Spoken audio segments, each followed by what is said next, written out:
Voilà ce qu'on pouvait dire d'un point de vue plus pratique.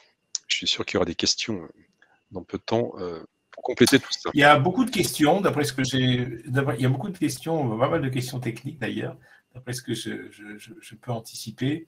Écoutez, je vais juste, pour conclure, parce que ça fait déjà 40 minutes un peu plus de 40 minutes que nous parlons. Moi, à titre personnel, j'utilise les ETF et je suis un grand fan de cette technique parce que finalement, c'est quand même très grande simplicité d'utilisation. Hein. C'est exactement comme acheter des actions. Il y a une très grande facilité de diversification, parfois sur des marchés qui peuvent être exotiques, voire même quand on est quand on investit dans un plan d'épargne en action, de pouvoir acheter des titres qui couvrent des zones géographiques auxquelles on n'a pas accès si on veut investir en direct. On ne va pas pouvoir, dans un PEA, acheter des actions Apple ou Tesla, mais on peut, par le biais d'un ETF, acheter des actions, enfin, investir, s'exposer aux valeurs américaines ou aux valeurs technologiques américaines dans un PEA. Donc, moi, je trouve que c'est un très, très bon outil. Et comme l'a dit Olivier tout à l'heure, si on compose les intérêts, enfin, l'écart de coût sur 5 ans ou 10 ans, qui est quand même une période normale d'investissement, la différence peut être colossale, la différence de performance peut être colossale par rapport à un fonds qui va être investi de la même manière sur des indices différents. Voilà, donc pour nous, c'est vrai qu'il faut faire attention, mais pas plus que quand on achète une action. Finalement, il faut s'informer sur une société. Donc moi, je considère, enfin, en tout cas à la fédération, nous considérons que c'est un très bon outil de diversification et d'investissement. Très bien. Mais voilà, je pense qu'on peut Oui, passer alors maintenant aux il questions. y a beaucoup de questions, effectivement. Je vais les répercuter. Michel demande s'il y a distribution de dividendes avec les ETF. Ben, je peux essayer d'y répondre rapidement. Oui, il y a des ETF qui distribuent les dividendes, et puis il y en a d'autres, comme pour les fonds, hein. Il y a des fonds de capitalisation, il y a des ETF de capitalisation qui réinvestissent au fil de l'eau, et puis il y a des ETF qui distribuent les dividendes. Mais on dira quand même que c'est beaucoup mieux de les garder, de garder les dividendes dans l'ETF, ça permet de maximiser la Oui, performance. si on Sauf veut si on a vraiment constituer un capital à long terme, tout à fait. Ouais.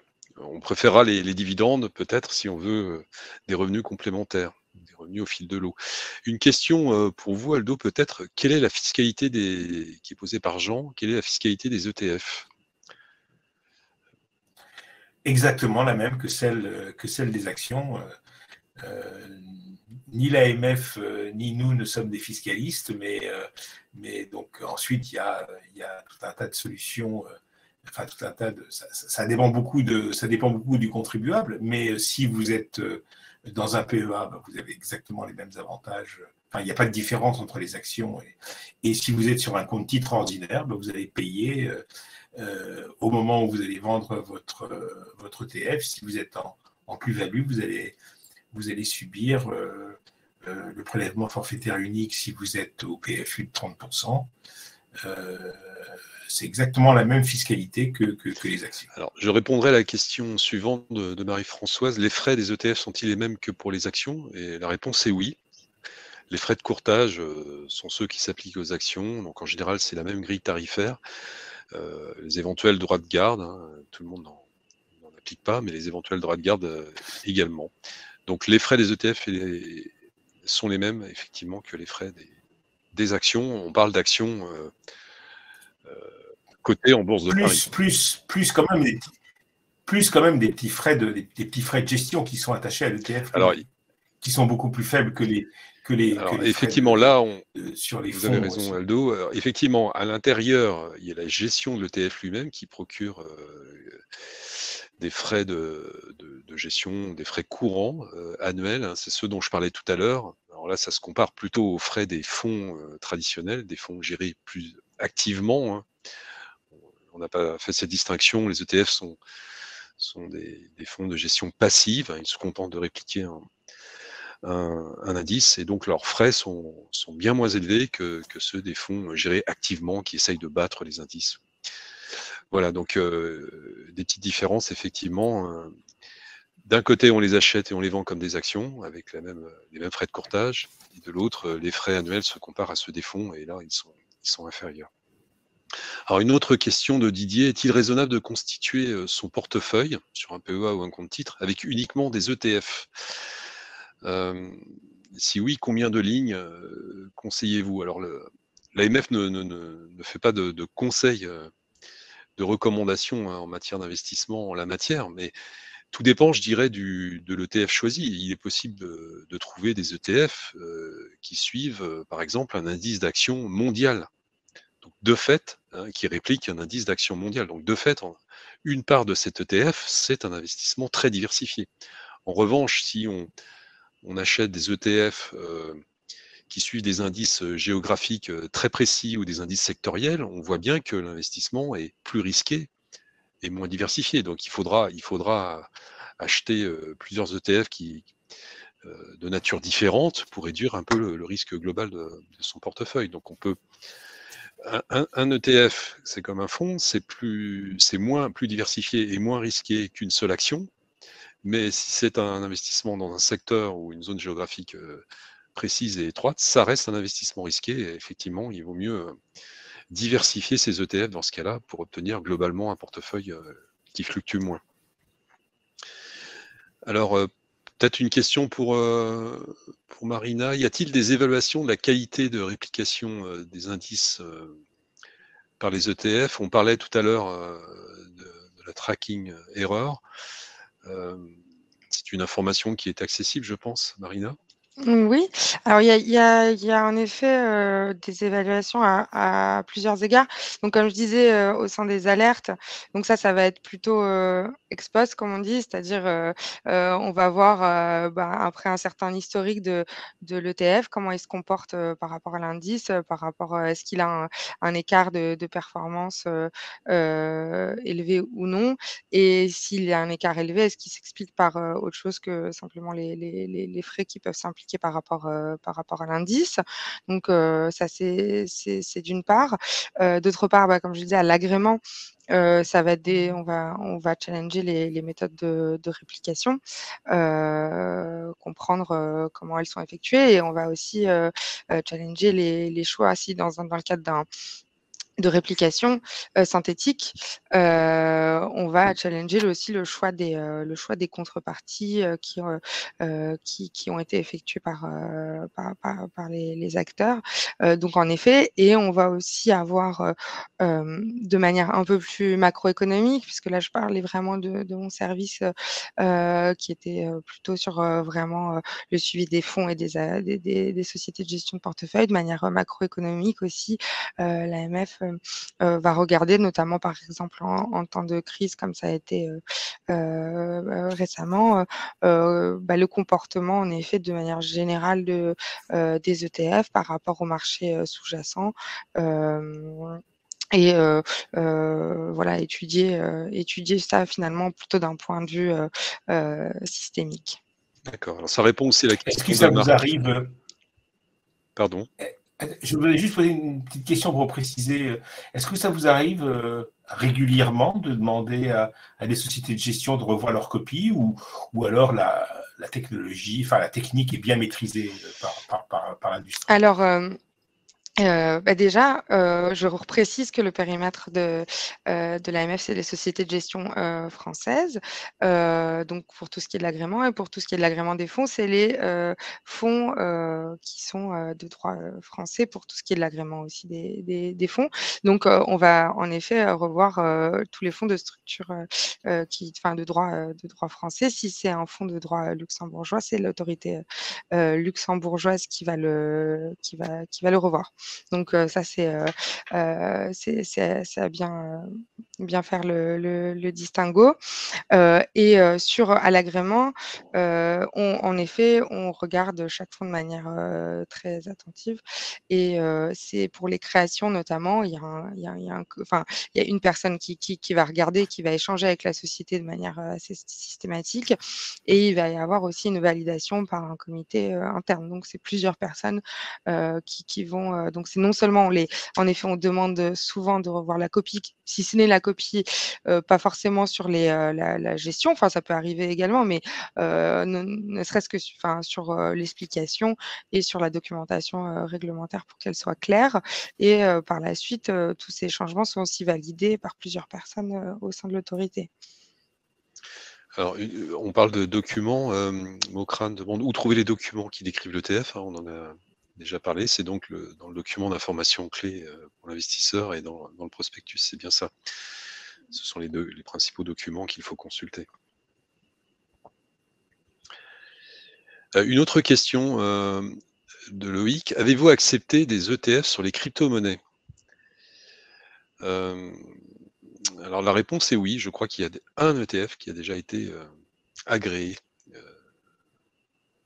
sur les crypto-monnaies. Donc c'est quelque chose qui arrive effectivement. Claudia demande pourquoi y a-t-il si peu d'ETF valables sur les PEA-PME? Alors, il me semble qu'il n'y en a pas si peu, il y en a beaucoup qui sont tout à fait éligibles au PEA-PME. Il y a beaucoup d'acteurs. Non, il n'y en a qu'un seul. Attends, à moins qu'on n'ait pas les mêmes infos, mais moi, quand je vais sur Bourse Direct et que je veux, dans mon PEA, acheter un ETF PEA-PME, il n'y a que le mixeur PEA-PME, effectivement, mais c'est plus réduit, effectivement. Oui, le PEA-PME, il n'y en a qu'un seul. Sur le PEA, il y en a plein. Précision, sur le PEA-PME, il n'y en a qu'un seul. Effectivement sur les... Et d'ailleurs, c'est très curieux parce que je suis comme Lydia, je ne comprends pas pourquoi. Je vois peut-être que l'AMF se penche sur la question si c'est de sa compétence. Alors, une autre question posée par Bernard. Les ETF ne sont-ils pas dangereux en cas de grosse crise financière et de forte baisse? Et il précise, y a-t-il un risque de non-cotation? Alors, peut-être qu'il y a deux niveaux de réponse. Effectivement, en cas de forte baisse, les ETF, s'ils font bien leur travail, s'ils remplissent leurs promesses, ils vont baisser comme l'indice sous-jacent. Donc effectivement, il y a un risque important. Les fonds gérés plus traditionnellement peuvent essayer d'amortir la baisse de leur valeur. Ce ne sera pas le cas avec un ETF qui n'a qu'un seul objectif, encore une fois, c'est de répliquer l'indice. Donc si l'indice baisse, la valeur de l'ETF va baisser également. Quant au risque de non-cotation, on en a un petit peu parlé, Marina, c'est quelque chose qui effectivement est regardé de près. Il peut y avoir à certains moments des difficultés, effectivement, de suivre l'indice et la société de gestion pourrait décider dans les cas extrêmes de suspendre la cotation. Est-ce que c'est bien le cas? Oui, enfin, c'est assez rare, en tout cas sur les Oui, acteurs c'est très rare.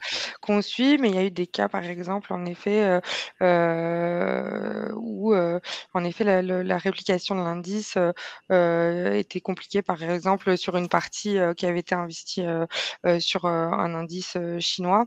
Et donc voilà, et ça a fait. Enfin, finalement, on a été prévenu assez rapidement à l'AMF et on a discuté avec la société de gestion sur les procédures à suivre.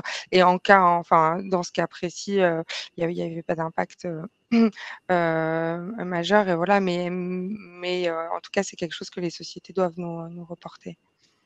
Alors André, ce qu'il faut dire aussi, c'est que il peut y avoir aussi sur les actions traditionnelles des suspensions de cotation. Donc c'est quelque chose qui n'est pas anormal quand il y a des très fortes turbulences de marché.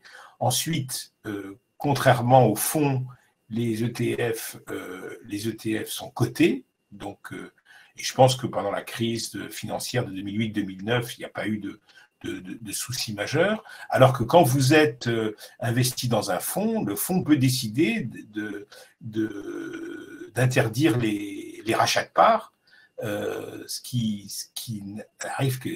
n'arrive pas avec les ETF, ou ce qui arrive vraiment de façon extrêmement exceptionnelle. Alors, on approche du terme de ce webinaire. Je vais prendre encore peut-être 2 questions. Celle d'André, pour Marina. Pouvez-vous rappeler la définition d'un ETF synthétique? Oui, bah, je pense on en avait parlé dans la présentation. Un ETF synthétique, en fait, synthétique, ça fait référence à la méthode de réplication. Et donc, c'est par opposition aux ETF qui ont une méthode de réplication physique. C'est-à-dire, dans un cas, les ETF vont acheter directement les noms qui sont présents dans l'indice. Donc, par exemple, je réplique le CAC 40, je vais acheter les 40 actions qui composent le CAC 40 dans les mêmes proportions. Et ça, c'est donc une réplication physique. Et une réplication synthétique, c'est je vais conclure un dérivé avec, par exemple, une banque, et la banque va me donner la performance du CAC 40 en contrepartie, moi, d'un spread que je lui donne, enfin d'une rémunération donnée par le fonds. Donc, dans le Est-ce qu'on peut en déduire que les frais de gestion les frais sur l'ETF sont un peu plus élevés dans les synthétiques que dans les physiques? Ils sont Ou c'est pareil? Alors, je pense pas que je puisse en déduire là une généralité, comme ça. Ça va dépendre vraiment et des sociétés de gestion. Il y a trop de composantes, différentes, qui font que finalement on peut pas en déduire une généralité, sur les 2 méthodes de réplication. Et une dernière question, et on arrive au terme, celle de Christian. Que comprendre s'agissant d'un ETF indexé sur le CAC 40 mentionné avec ESG? Alors, je peux essayer d'y répondre. Donc, il y a effectivement un indice CAC 40 ESG qui a été créé récemment. Ça veut dire que cet indice n'est pas composé tout à fait de la même façon que l'indice CAC 40 classique, puisque les valeurs qui vont être sélectionnées pour constituer cet indice vont l'être sur la base de ces critères ESG, pour environnementaux, sociaux et de gouvernance. C'est-à-dire qu'on va utiliser des notations extra-financières pour sélectionner ces valeurs. On va regarder finalement si elles sont bien notées, encore une fois, sur un plan environnemental, social ou de gouvernance.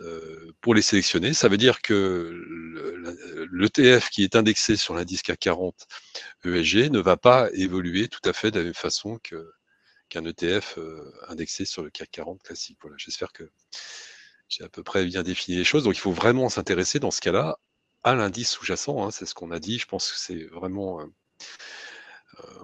vraiment important. Quand on souscrit un ETF, quand on investit via un ETF, il faut avant tout s'intéresser à l'indice que suit l'ETF et bien lire la documentation réglementaire que l'AMF a soigneusement regardée.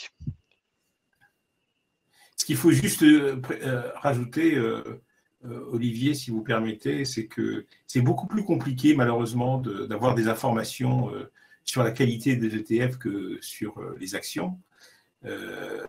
Et souvent, les investisseurs individuels se plaignent de oui, mais on ne sait pas.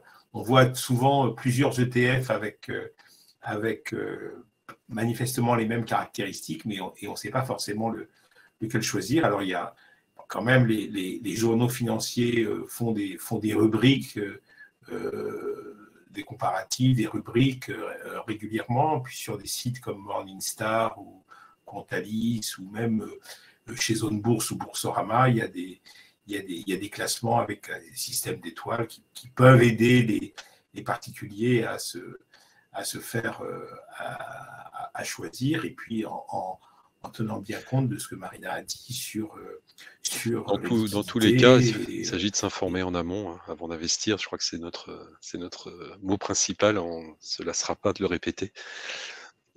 S'informer avant d'investir, que ce soit une action, un fonds ou un ETF. Voilà, on est arrivé au terme de ce webinaire, donc j'espère qu'il vous aura fourni des informations utiles. Merci de votre participation. Vous allez recevoir un replay de cette présentation par email dans les minutes qui suivent. Merci à tous et bonne soirée. Bonne soirée. Bonne Au revoir. soirée.